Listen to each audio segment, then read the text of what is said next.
Существует два вида колец на вал. В данный момент я установил кольцо ремонтное, так как есть выработка на валу, есть выработка в картридже.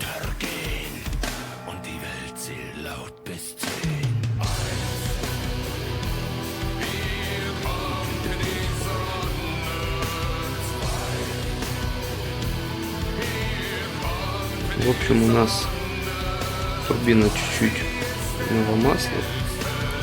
Ну, видно по кольцу, какой ориентировочный зазор был, но где-то соток 6 был зазор.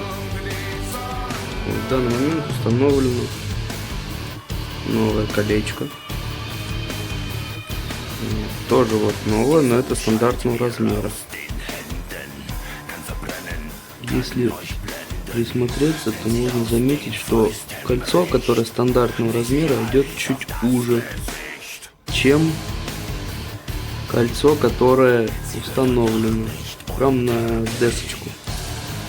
Вот, ну так как турбина прошла много, имеет выработку, вот, не перегревалась в этой части, то есть это оригинальный вал. Вот. Все отлично.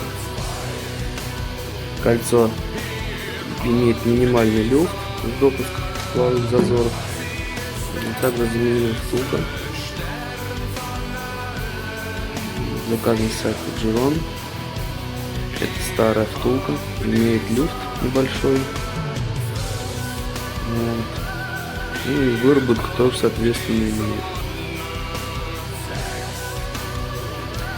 Если кого-то интересует артикул, оригинальный как бы оригинального кольца в заводских размерах, это вот этот артикул.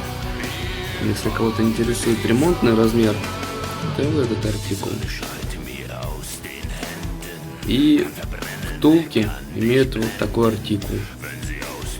Вот, как бы ремонт можно произвести в домашних условиях, имея отвертку, кусачки и пинцетик, чтобы достать втулку. Втулка новая установлена.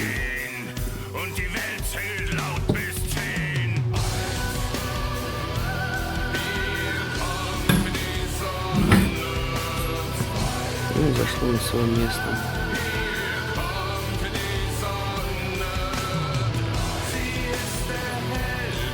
Люфт, наверное,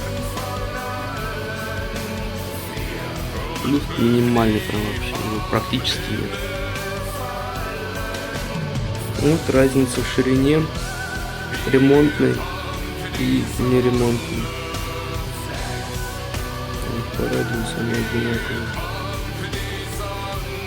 По толщине тоже все идентично, только вот есть разница в ширине.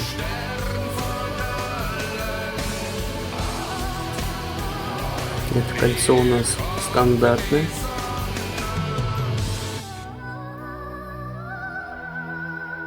То есть как бы оно болтается. Кольцо нормальное, уже так тут не болтается. То есть это ремонтное кольцо. И вот то, что было. Ну, это вообще оно разбито было.